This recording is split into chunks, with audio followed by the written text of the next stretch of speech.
The broadcast is now starting. All attendees are in listen-only mode. Hello, everyone.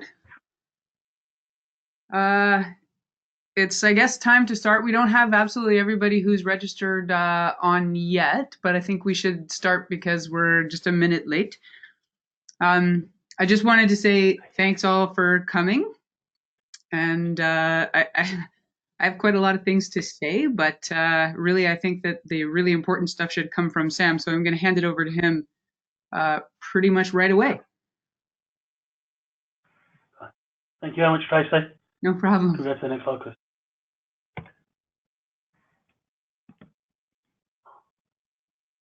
We're just having a little technical problem here. Have we got the control of the system? There you go. Okay. Good afternoon, good morning, good evening, wherever you are in the world. We're really excited today to talk to you about our project, S.H.O.T, the selective heat ore treatment. This project builds upon over 20 years of research that's been carried out both here in the UK at the University of Nottingham and with our partners across the globe. Within this project, there's a number of partners. There's ourselves at the University of Nottingham, Yannick and Johansson in Canada are the project lead. We've got SGS in Canada, whose role is to quantify the impact of the microwave treatment on the ores. And then we have Teledyne E2V here in the UK and also in Canada, whose expertise is in providing the microwave hardware to deliver the benefits to the processes and to the ores. So as I say, this project is based on significant investments by a number of companies and a number of organisations over the last 20 years or so. What we're talking here about, and it's very important that we understand this, is a technology which is not a university-based research curiosity.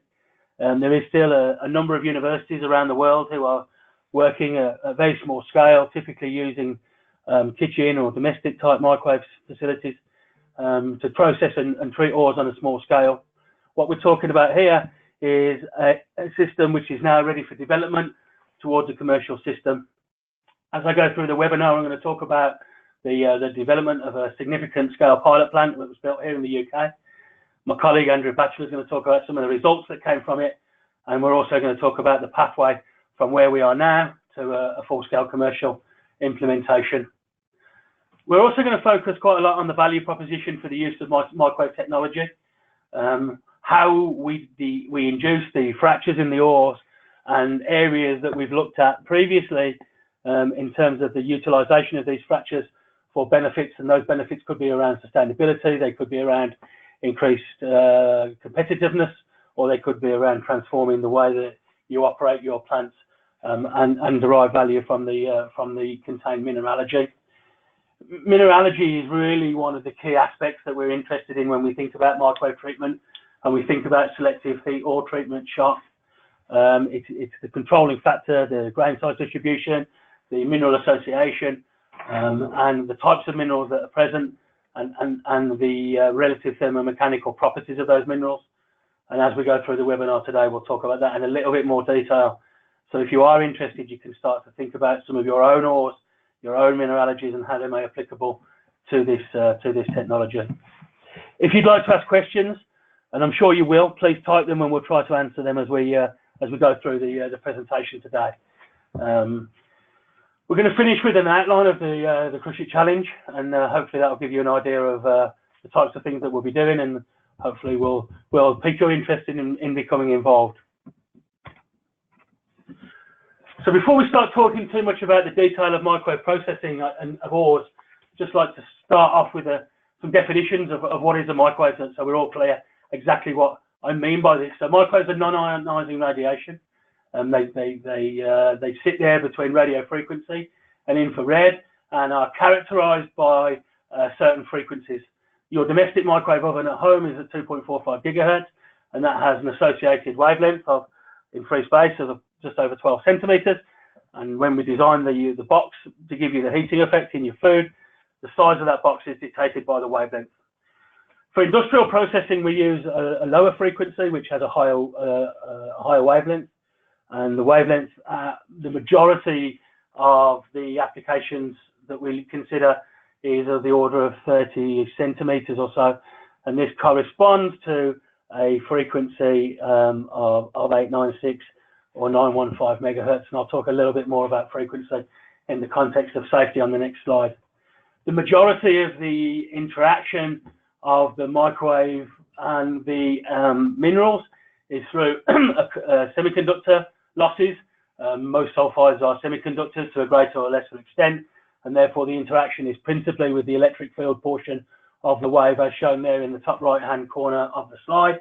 And the magnetic field only really comes into play if we have ferromagnetic minerals present. Typically magnetite would be the most commonly available ferromagnetic mineral, and therefore magnetite would also interact not only with the electric field but with the magnetic field. So safety is crucially important in the use of microwaves, and before we start talking about the application of microwave technology in mining, I do want to just take a minute to talk about safety. When we think about safety in the context of mining applications, we think about occupational safety, so the exposure of human beings to microwave leakage from the system. We need to consider operational strategies, so obviously it's now becoming increasingly popular to use remote control. We've seen work in Australia and other parts of the world where remote control drill rigs and remote control trucks and trains are now being used commonplace, and these will be being controlled and communicated with through the use of microwave energy at different frequencies. Therefore, it's important that when we understand our operational strategies for the use of remote communications, that we understand how the microwaves may interact with these if we have leakage from any system. External bodies, obviously communication systems, are operated using microwave communications, and we consider when we design microwave processes not just the safety, the occupational safety limits in terms of human exposure, but also the leakage from the system in terms of electromagnetic compatibility. And the electromagnetic compatibility, the legislation around that is of the order of 1 million times tighter in terms of the actual degree of voltage or power which leaks from the system compared to occupational safety. Plant location is important, and the reason it's important is that there will be variation across the world in terms of what are known as the industrial, scientific and medical frequencies, the ISM frequencies, and these are the frequencies we've allocated for microwave processing. Most of the world, 915 megahertz would be the frequency of interest and the frequency that we would choose for these processes. Here in the UK, we are allocated 896 megahertz, and for colleagues in Australia, that frequency is 922 megahertz. South Africa is also 896 megahertz. The local variations also will exist around EMC, electromagnetic compatibility legislation. There's a lot more to say about safety, and I'm more than happy to have those conversations with individuals if they have concerns. But I think acknowledging that we need to be concerned about safety in terms of occupational exposure and also the interference of our processes with other systems, I guess today is the key thing. Okay, so the project as we present it today to you, as I said, is a development project. This isn't about university research whatsoever. The university research in this area is now fully completed. What we need to do in phase one is to review from potential collaborators candidate ore types with respect to mineralogy and strategic importance, and we'll identify or we will review up to 24 different ore types and assess their potential to deliver benefits. Over the years of working on this, we've looked at and assessed many tens of different ores, and we now have a pretty good idea, and we'll talk about this in a second or so, about what would make a strong candidate in terms of the mineralogy, in terms of the texture, in terms of the potential value proposition. We want to work with you as end users to understand current plan constraints with respect to the ores under consideration, and make sure that as a project that we select a number of materials which are going to give us a good understanding of the benefits of this technology. Phase two would be that interested collaborators would provide selected materials, and then we'll test those materials in a system that we've developed, which gives us the ability on relatively small samples of a number of kilograms to replicate the performance of a significant scale pilot plant that we've developed, which crucially is also derived from the designs of a significant scale system, a system that could operate at over 1,500 tons an hour. We're interested principally in this project in comminution analysis, liberation analysis, separation, but also given the collaboration with Yannick and Johansson, and crucially important as we all know, We need to understand how the flowability of these materials is influenced by the microwave treatment to ensure that we are still able to process effectively. I've been fortunate enough to work on the development of large-scale continuous microwave processes for over 20 years, and whilst it's possible to design sophisticated microwave cavities, sophisticated microwave applicators, if we can't move the material in and out of the microwave applicator in a reliable way, then we don't have a commercial process. We don't have any process. Where applicable, we're also interested potentially in leaching and pre-concentration. One of the things that you'll see as we go through the webinar today is that significant damage can be created within the ore structure if we can give access to the mineralization at a coarse bulk particle size. Then obviously we offer the ability to overcome some of the mass transfer limitations in conventional leaching, and therefore to improve recovery even on particles which would be significantly coarser than we may wish to start thinking about in a conventional process.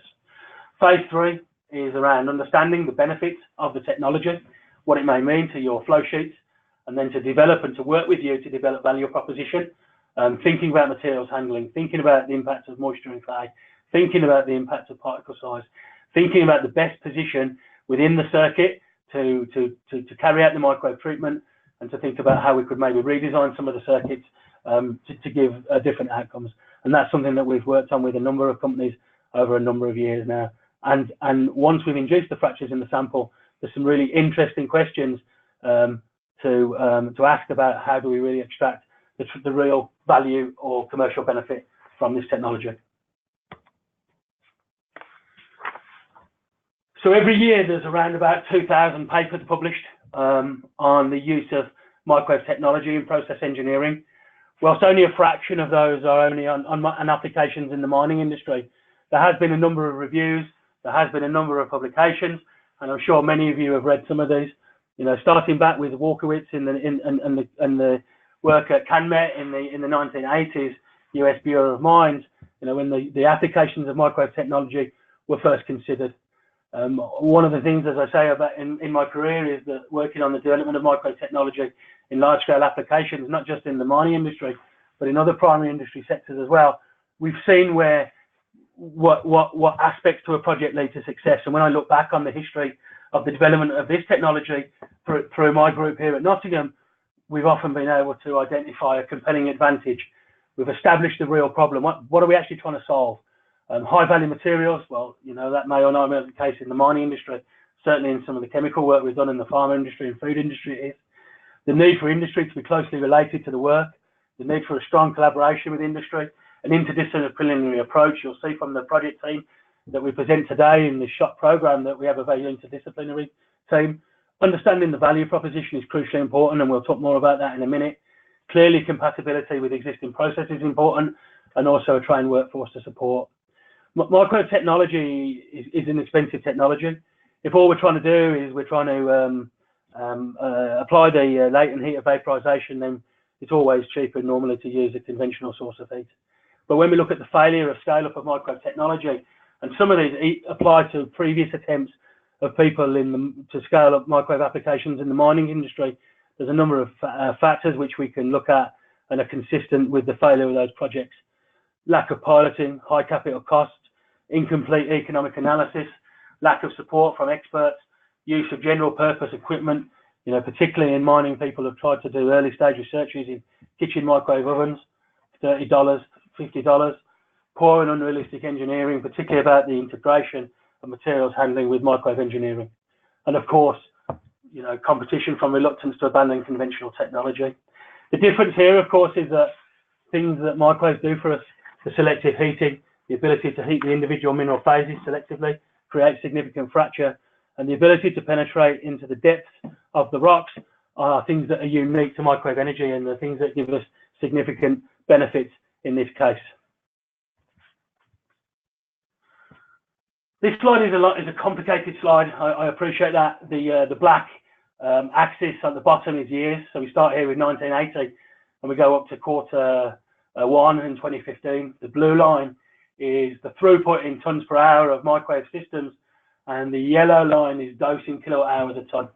And what you can see over time from the early 1980s up to now is that the energy consumption of the process reduced significantly. to the point where we're now able to create significant value proposition at around about 0.5 kilowatt hours a ton, and the throughput of the systems is now significantly over 150 tons an hour or so. So there's a number of funding stages that were received from my group here in Nottingham, and I'm sure many of you are aware of them. A lot of funding came from Amira in the 2000s, and subsequently to that, we worked on a one-on-one basis with Rio Tinto to take the technology from 2010 Q1 from around about 1 kilowatt hour or 5 kilowatt hours a ton of microwave energy, all the way up to systems which could potentially operate over 1,000 tons an hour at less than 0.5 kilowatt hours a ton. So there's a lot of history around this. A lot of it's in the journal papers, which are available in the literature if people are interested in, will be able to provide. But I just wanted to show the, the development of this technology over time. It's taken a long time to get to where we are now, and it's taken a long time to take this from a university research activity into something which is now poised to be developed into a commercial solution. So there's a number of value propositions, and we'll talk about several of them today in some more detail. So when we treat those ores, the first thing that we end up with is reduced ore competency. So we have the ability to significantly fracture the material. The degree of competency change in the ore, the degree of fracture in the ore will be a function of the mineralogy, the hardness of the ore, and the amount of energy and the way that we apply that energy to the material. I'm sure some of you will be aware, and we've demonstrated this to people on a number of occasions, that if you're in the right conditions for the right material, it's possible to end up with a situation where you're able to crumble a rock, a very competent rock, a very hard rock, in your fingers. Sometimes, however, that may not be the desired outcome. And actually, as one colleague Andrew will show you in a minute, actually just creating individual fractures around individual mineral grains underpins actually where we believe one of the major value propositions for the technology is. So increased liberation through increased mineral recovery, achieving mineral recovery at a coarser size, or increasing grade through increased liberation at the same size. And there's other things that we can think about as well from a value proposition for a fractured ore, insisting in pre-concentration, increased pathways for heat leaching, reduced slimes production from a coarser grind, reduced water consumption from a coarser grind, decreased grinding media consumption, and reduced equipment wear being some of the things that over the years we've been able to quantify through this technology. So an example of what we'll talk about in a minute, just to give you the headlines for an American copper operation, a large American copper operation, the benefit of the addition of microwave technology was calculated through simulation based on operating plant data and the change in the hardness profile of the ore to give a 30% throughput, a 24% energy consumption, and an increase in grind size of over 50 microns. So how does it work? So many sulfide minerals, in fact all sulfide minerals apart from zinc sulfide, sphalerite, are good microwave heaters. When we find these minerals within a matrix of transparent rock forming minerals such as quartz, feldspar, carbonates, micas, non-hydrated clays, it's possible that we, through the selective heating of microwave responsive phases, we can get rapid thermal expansion. The sulfide heaters are constrained by the non-heating matrix. This creates compression in the heating phases, and the non-heated phases under tension creates tension at the grain boundaries, and this gives us shear stresses. One of the questions that people ask is, are there electric arc discharges when microwave hit metallic grains like pyrite and chalcopyrite? So the ability to create arcs in any system will be a function of the electric field strength. The breakdown voltage or the voltage required to create these arc discharges is around 20 or so kilovolts per meter. At the power levels that we are operating at, in order to create damage around the individual grains, we don't see significant arcing around the individual grains. Of course, if we increase the power, it is possible to, but all of the work that we'll demonstrate today and all the results that we'll demonstrate today were produced through reliable continuous operations of somewhere between 100 and 150 tons an hour. So these stresses and these shear stresses that we create around the grains mean that we create fractures around the individual grains. If we continue to apply energy to the system, then those fractures will join together and we end up in a situation where we can significantly weaken the particle. So you can see that here on this next slide. On the left-hand side, we have this is a nickel sulfide ore from Western Australia. And what we see here is selective heating of the valuable sulfide and sulfide gangue minerals. This induces microfractures along the grain boundaries, as well as macrofractures through the fragment.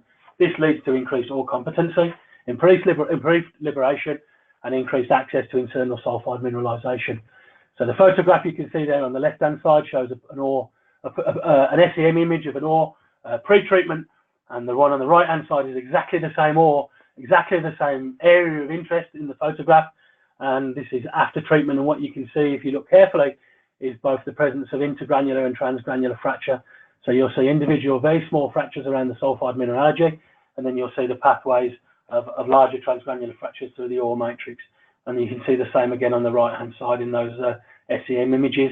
This just gives you an idea of the way the fractures are introduced into the particles and the types of damage that we can produce.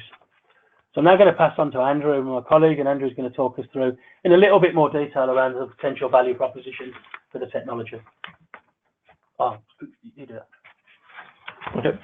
What we see here is actually a image now of the pilot scale plant we were running with flow rates at up to about 150 tonnes an hour.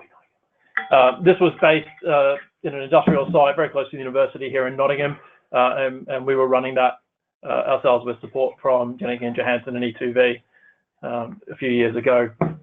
So you immediately get an idea of the scale of what a 100-tonne an hour plant would look like for a microwave system, although as you can probably appreciate from the labels there, the bulk of the system is all about materials handling. What you can see just in the background slightly on the right is the microwave applicator, and we'll see in the upcoming slides some finer detail around that. But the microwave applicator for 150 tonnes an hour is about, in totality, about 4 meters in length, and this one to flow 150 tonnes an hour, about 200 millimeters in diameter. 15 so to flow ore reliably down a 200 millimeter pipe, we were limited to a top size of approximately 2 inches or 50 millimeters. At the top, we have a mass flow hopper. At the bottom, we have an apron feeder. Now, the design of the mass flow hopper and the transition from the microwave treatment tube to that feeder was the purview of Jenneke & Johansen. We'll just see if we can get that screen back up. So they did a lot of detailed design to ensure that we had not just reliable mass flow, but we didn't have any segregation of our materials. Microwaves really like to have a homogeneous load. So when we're flowing ore, we don't want to have pockets of air. As Sam mentioned, we can those sort of pockets of air can lead to higher voltages and potential for arcing. But by controlling the flow, we get nice, reliable treatment, and then we don't have to worry about that so much. Yeah, so if we, one moment, there we go. So we were working at 100 to 150 tonnes an hour, but these concepts for these microwave applicators are quite readily scalable up to larger sizes. So as we can see in the chart, some of the preliminary work done by Jenneke & Johansen, if we increase the flow path diameter, we can go not just from 150 tonnes an hour, we can now increase that to 1,000, essentially 2,000 tonnes an hour. We have a flow path diameter 300, 400, 500 millimeters, which also allows us to start flowing coarser rocks. That then opens up a feed stream in your potential mine, so we can start looking at SAG mill feed sizes and not having to worry about removing some of the coarser particles. We do have some concepts for these larger scale systems at the moment, but the systems that we've been built are around about 150 tonnes an hour, which we appreciate for some of your ore types, commercial scale more or less already. So the most important thing about how we design these microwave applicators, which we'll see on the next slide, is that we don't just start with a bench style system and try and scale up from it. You really need to conceptualize what your final system is going to look like and what it needs to do, what barriers you need to overcome. And so we design these systems for 1,000 tonnes an hour for a commercial scale system, and we work back to get them at 100 tonnes an hour. And this applies not just to the mining industry, but in all of the microwave design we do. So here we have a bit of an animation, an artist rendition of what we see happening inside our microwave system. On the right, we have our treatment tube. On the very top and on the very bottom, we have some carbon-lined material. This is one of the choking structures that just essentially mops up any small fugitive microwave emissions. So to meet EMC compatibility, to ensure that we don't interfere with any communication systems, for example, that is there to stop that from happening. In this particular setup, we have the ore flowing from the top to the bottom, and that. So the next thing it sees will be some corrugated chokes. These essentially reflect the microwave energy, illustrated by the bright lines, back right into the center of the microwave applicator, where we can see these red hot spots. So the design of these chokes is actually very critical to our process. We don't want microwaves to leak, obviously, but we also don't want the power to spread. Fundamental to the selective breakage mechanism is exposing the ore to the high power microwaves over a very short time period. So by using these structures, we can find that energy in a very small space, and we can get very high heating rates, which lead to these fractures. Yeah. So the type of applicator that we see here, we would call a single mode applicator. It sets up a very well-defined region of electric field. And by changing the frequency, so if you're going from your laboratory scale, your kitchen microwave at home at 2.45 gigahertz, we go down to 900 megahertz as we have here. We can go from about an 80 millimeter tube to a 200 millimeter tube. By utilizing other frequencies, we can go down to the next region, which you might remember from the previous slide. We can go down to around 400 megahertz, and that will enable us to use this applicator concept up at around 500, 600 millimeters. And so, but we're not limited to these kinds of applicators. We can try different shapes, different sizes, different microwave feed configurations to set up the electric field that we really need for our application. So the example we see there is this chart on the top left. This is a combined microwave power density, of watts of microwave power in the volume of the tube, combined from these two applicators in series. And what we really see is the blue on the left and right sides, it's not zero, it's around about 0.5 times 10 to the 6 watts per cubic meter. But then what we have is the red and the yellow. The vast majority of the cross section of these tubes has a very high microwave power intensity. So now we'll get a little bit more detailed about the metallurgical benefits that we found when testing the ores in these large-scale systems. And as we go through it, we hope you can really start to have some ideas. And obviously, if you have any questions, throw them up on the board and we'll answer them, about how the microwave treatment might benefit your particular mine, your particular commodity. So the first thing that we tend to look at is ore competency. The very first thing you can see visually when you look at a rock is, does it have large macrofractures or not? So when we think about ore competency, we're not just thinking about macrofractures though. We're also going to think about microfractures, those fractures around grain boundaries. What we see here is a very simple experiment. Is we have some still images from some high-speed thermography. And what we're doing, we were dropping a still ball, you can see, onto an untreated fragment on the left and a microwave treated fragment on the right. And what we are really trying to image is that the impact that results in the first breakage event of an individual particle. On the left-hand side, we have an untreated particle. In this particular example for this ore, it required multiple hits of a steel ball to break it. When it did, it split in half, quite simply, and we had random breakage resulting across that fragment. On the right, we have a microwave treated particle from a single impact event from the steel ball. It's now broken into much smaller daughter particles, and as we hope you can see on your screens, the shiny white grains there is now exposed sulfide mineralization. So the point of weakness where the fractures have occurred in that fragment are right along these mineralized planes, and it takes much less energy in the forms of less impact to break these particles apart. When we start to think about more traditional ore competency measures, so our metallurgical testing results here, we can start to use these in the flow sheet modeling we mentioned earlier, so you can really try and elucidate the benefits that might be applicable to your mining environment. So this was taken from a couple of different ores. We did look at 2 to 3 ores in a lot of detail over the several years we were working with this large-scale microwave system. So we've just collated a few of them here. We were working in energies of the order of 0.5 kilowatt-hour a ton up to about 1.5 kilowatt hour per ton.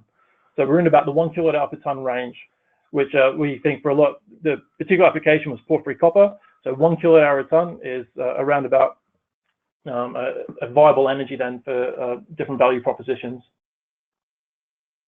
On the top left chart, we can see some results from crushing work index. On the top right, point load index. The two of those are really looking at the energy for first breakage for different particles, for an array of particles. The blue lines is the untreated material, the red lines are the microwave treated material. And what they show is that there's quite a distinction between those two lines. When we're looking at coarse particles that have macrofractures, we can get significant changes in the energy or the force required to break those particles apart. So the crushing work index might change by up to about 40%, point load index 15, 20, 25%, depending on the ore type. It's really important to note when we consider these traditional measures, especially and for grain boundary fracture, that it's the degree of damage that we can introduce into the fragments is largely driven by the mineralogy. So you need to have an ore fragment that has a susceptible or an amenable mineralization of sulfide grains, for instance. And you also need, if you want large bulk changes, you need to have an ore that doesn't have a large amount of barren material. If you have an ore that has most of the mineralization in a few fragments, you'll still see fractures in those fragments. You might still see big changes in liberation, but you might not see large average reductions in ore competency. So it's important to keep that in mind when you see some results quoted in literature and such. So when we think about liberation, we're now really starting to zoom into where these fractures are occurring in the ore. So if we look in the micrographs in the bottom left-hand picture, we're zoomed right in now into individual sulfide grains, and we can see where these microwave-induced fractures have now occurred right along those grain boundaries. And this makes them highly susceptible to release at a coarser size, closer to the native grain size in which they occur in your ores. So the aim here is to then try and identify where will this give you a greatest value in your flow sheet. So yes, you can save energy by crushing coarser rock and grinding coarser rock, but we all sort of know that the bulk of the energy that goes into your system is in the fine grinding. So there's a large opportunity then to consider increasing your grind size if you can achieve a high degree of liberation by doing the selective breakage along grain boundaries. So our chart on the right gives an illustration for another copper ore at around about 1 kilowatt hour per ton for the red line, and maybe about 1.5 for the green line. The blue line there on the right, on the left, is the untreated ore. So we can readily see with a 60% degree of liberation, something which might be considered readily floatable, we have the potential to increase the grind size by 50, potentially 100 microns for an equivalent degree of liberation, or at the same grind size, we can now get 5–10% increase in the degree of liberation. And liberation in this instance could be then synonymous with recovery by flotation if you're in the normal flotation range. Our control example here at the moment, there was a porphyry copper ore which did have a plant grind at around about 200 microns. So if we're looking for high levels of recovery from flotation, with conventional flotation, that might not be possible. But if we can increase the liberation, we also open up opportunities for potentially coarse particle flotation in this given example. So we can look at liberation data another way. On the left, we have another porphyry copper ore from South America, given about 1.5 kilowatt hours per ton of microwave energy. The blue lines again are untreated control samples, and the red lines are microwave treated material. The two lines in the middle meet. Now the red line is a coarser grind, so about 50 microns coarser than the fine grind equivalent. And we can see across the entire range of particle compositions in that liberation spectrum, there is a large difference between the untreated and the microwave treated material. And in this case, it turns out that a coarse microwave treatment gives you the same liberation profile as a finer untreated material. On the right, we see another way of looking at the liberation data. Again, we have untreated material compared now to vastly coarser grind sizes for a different porphyry copper ore. But now we consider the very highly liberated material that we can achieve. And this is about a 10% increase in the amount of liberated material, all the way up to greater than 0.5 millimeter. Again, opening up possibilities, things like coarse particle flotation. At the end of the day, if you really want to try and see how this will mesh with your processes, you can do flow sheet modeling. So in these examples, we started with one of the ores that we tested, or two of the ores that we tested at the large scale. We already had JK Synmet models of that particular flow sheet. So we use those as a baseline for comparison with our untreated material. Then with the ore A and the ore B and tables on the bottom, we can change then two different things. We can change ore competency, as we saw from our traditional measures in the earlier slides, and or we can change the grind size based on our liberation results and whether or not we think we can achieve a 50 or 100 or greater increase in grind size for equivalent liberation. You add those together and you model them according to your circuit conditions. And in these examples, we were seeing somewhere between 2 and 20% increase in throughput potentially, just by weakening the ore or increasing the grind size. And for the increase in throughput and the flow of the copper, porphyry copper in this case, potentially up to a 20% decrease, in the specific energy consumption per ton of copper.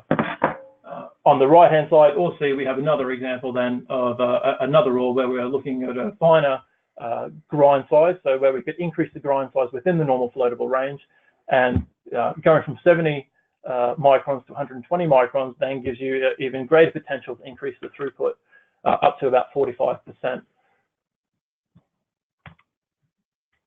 I'll hand back to Sam now, who's going to start talking a little bit more about some of the other potential benefits. Okay, so obviously one of the other ways you can derive benefit, we saw earlier, Andrew showed a photograph of a particle that was broken at very low energy following microwave treatment, and we could see significant exposure of the valuable mineralization. On the right-hand side here, we see some X-ray microtomography pictures that were produced by some colleagues at Imperial College in London, and you can see on the top right-hand side we've got the untreated picture, and on the bottom we can see a picture of an X-ray tomography image from a microwave treated particle, and what you can see is a significant increase in the porosity and the leaching pathways induced in the sample.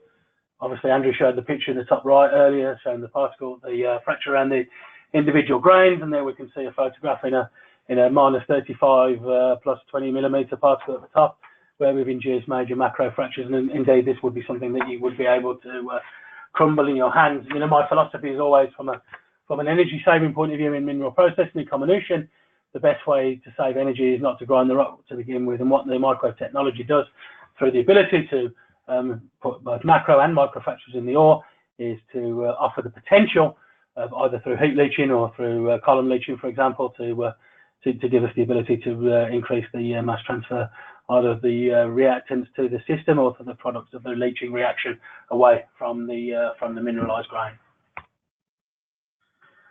So again, we've done some work previously with Imperial College in London looking at micro-CT. The data here shows some XRT scans of fragments before and after microwave treatment to identify the extent of the fracturing. And colleagues at Imperial, by analysing interconnecting fractures, it was possible for them to determine the distance of valuable mineral grains to the fragment surface, which is obviously critical for heat leaching processes with respect to mass transfer. And what we saw is quite a significant change in the distance or reduction in the distance to surface for the sulfide grains after fracture before the microwave treatment, and that's demonstrated in the picture there on the bottom right hand side.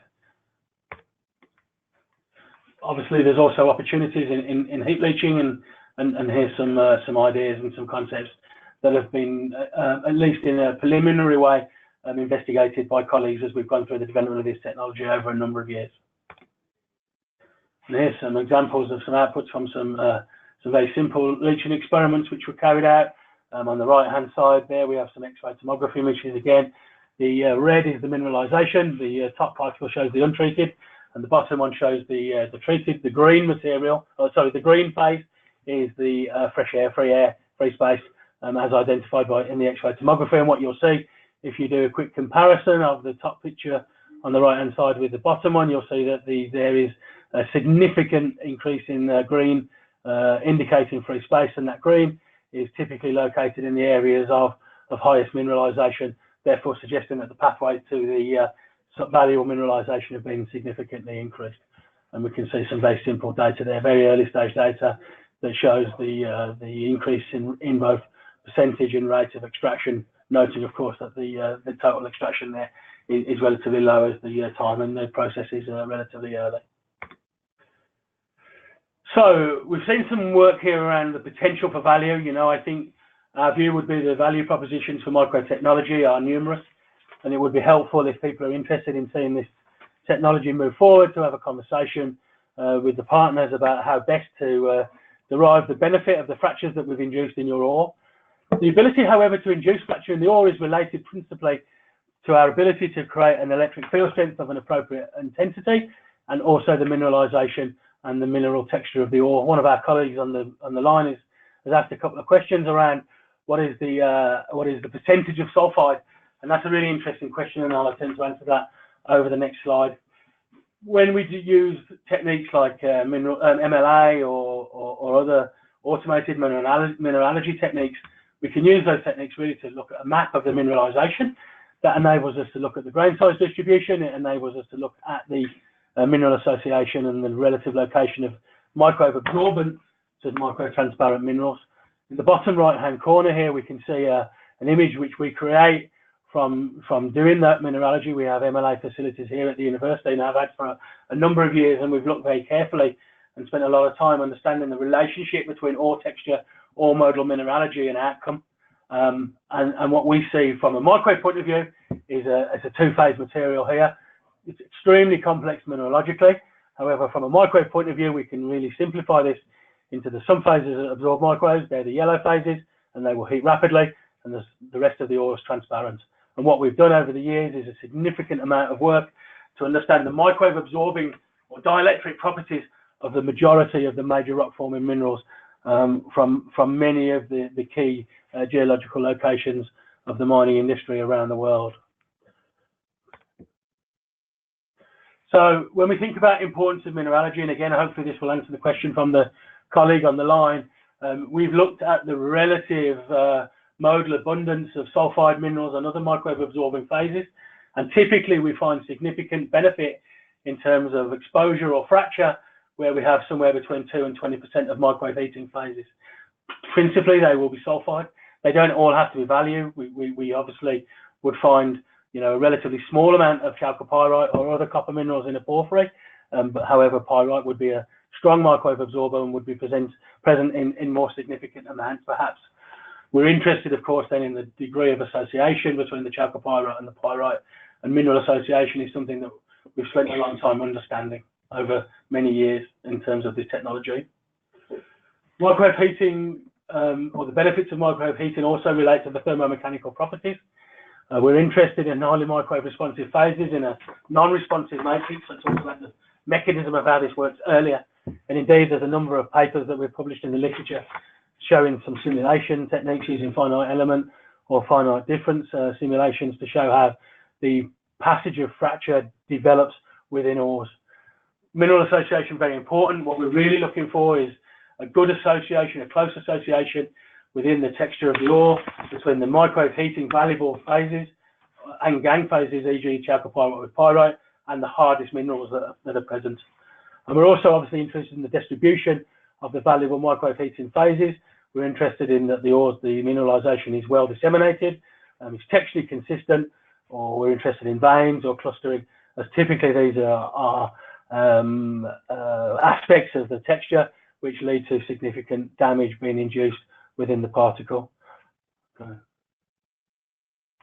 The bottom right hand side there, this reports some work that was done at the University of Queensland, and it showed the propensity for damage. There's a black phase there, and that black phase is free space on a chalcopyrite feldspar ore versus a pyrite feldspar ore, and what you can see is significantly more damage associated with the pyrite feldspar association than you found with the chalcopyrite feldspar association, and that's due to the modulus of elasticity of the pyrite being significantly higher than you would find for chalcopyrite. And we've, as I said, done a lot of those types of both from an experimental and from a simulation point of view over the years to enable us to really understand without a significant degree of test work for any one or what the likely outcome of a microwave set of experiments would be. And if we just move to the next slide, what we can see is a number of ore textures that have been produced through GX mapping in MLA, looking at the distribution of the mineral phases. In the bottom left-hand corner, you see a scale of about 10 millimeters. So these are just example mineral textures. The scale of each one is of the order of 30 to 50 millimeters in size. So we see various ores here. We see some nickel sulfides and some copper sulfide ores in the top particle. Top left, we can see significant copper sulfide and iron sulfide veining through a hard gang structure. And in this type of particle, we would expect to see significant damage. Indeed, this one, if we expose it to the types of microwave systems that we've seen in some of the previous slides, we would expect to crumble in half and to split in half, exposing the mineralization. Indeed, that's what we saw. In the second picture there, you can see again a coarse texture. Maybe the iron sulfide mineralization there is of the order in several cases of several millimeters in size. And again, this type of texture, we would expect to see significant damage. You'll also see from the association typically of the red phase, the iron sulfide and the copper sulfide, that we would expect to see significant damage around the individual grains. Some of the other textures still give us success, but we're not always in a situation we're able to maybe get significant fracture benefit. In the bottom left-hand corner, you can see there the sulfide mineralization, the iron sulfide and the copper sulfide is extremely fine. Maybe the grain sizes there are less than 100 microns. So we may be able to produce fractures around individual grains, but the bulk strength of the particle may actually be not changed significantly, maybe of the order of only a few percent. The two particles then and the one in the middle at the bottom, effectively this is a lump of pyrite. We would expect to see significant reflection of the microwave energy of this. Massive sulfides are certainly not suitable for this technology, and we wouldn't recommend investigation of those within this type of project. The one on the bottom right is a lump of magnetite, and again, we would expect to see significant reflection from that magnetite. We may induce currents within the surface, but the interaction of the electric field and the magnetic field through the bulk would be very small. So, we could talk about this all day, but we've only got a few minutes left. Again, I just wanted to outline the project. So hopefully, if you're interested in talking with us, we can have a conversation with you about potential ores and understand from your position where the potential for the benefit of microwave technology is. We've agreed with the project funders to look at 24 different materials from all across Canada, and then select 6 between us, hopefully, that will allow detailed investigation and the provision of comminution, liberation, potentially leaching or pre-concentration results for an optimal microwave treatment system. And we do these within a capture system that we've built here at the University of Nottingham. It's exactly the same from a microwave treatment point of view as the large-scale pilot plant that we demonstrated or showed earlier in the photographs.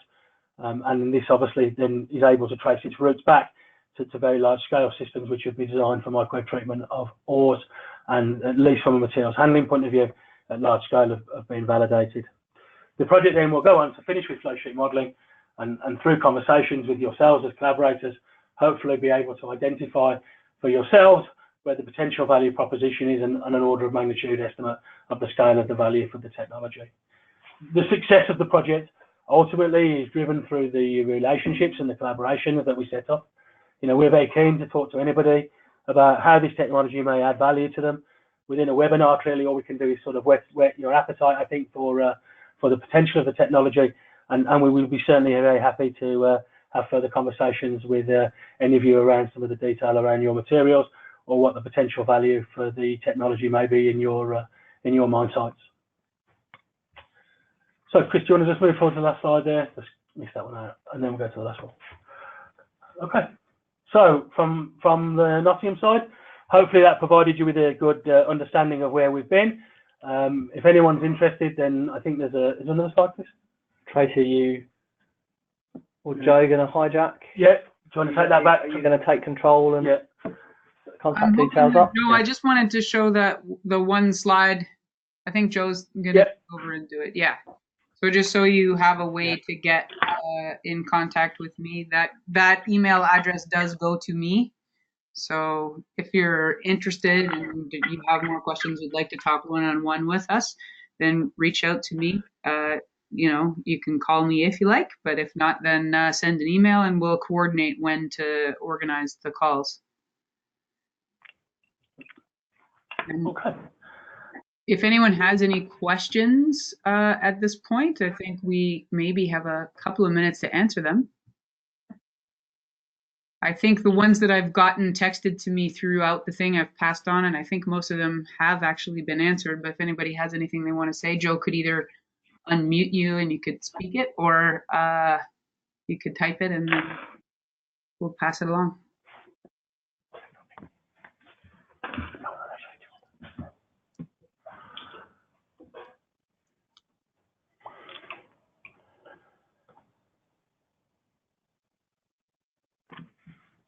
I'm not seeing anything, so I guess that means we're done. Does anyone else have anything to add? So the only thing I'd say, Tracy, is that we've been working on this technology for a long time. As I said at the start, this is not a university research project. We're now, with the team that we've developed here, we're pretty well poised, I think, to take this technology forward. The multidisciplinary team required to look at moving this forward is in place. And we're really keen to talk to people and assess, for free, effectively, or for some postage costs, people's materials and see the potential and the propensity for the benefits of the technology. So really welcome conversations with people. We don't want to waste anyone's time. We've got a lot of experience and we'll be able to tell you pretty quickly whether what you're interested in is a go or not. And as I say, there's a huge amount more detail that we could have shared in terms of publications, reports, data, etc. But obviously the point of a webinar is just to see if people are interested. So delighted to have any conversations with people and see how we can move forward for the project. Agreed. I'm very excited about this getting really started.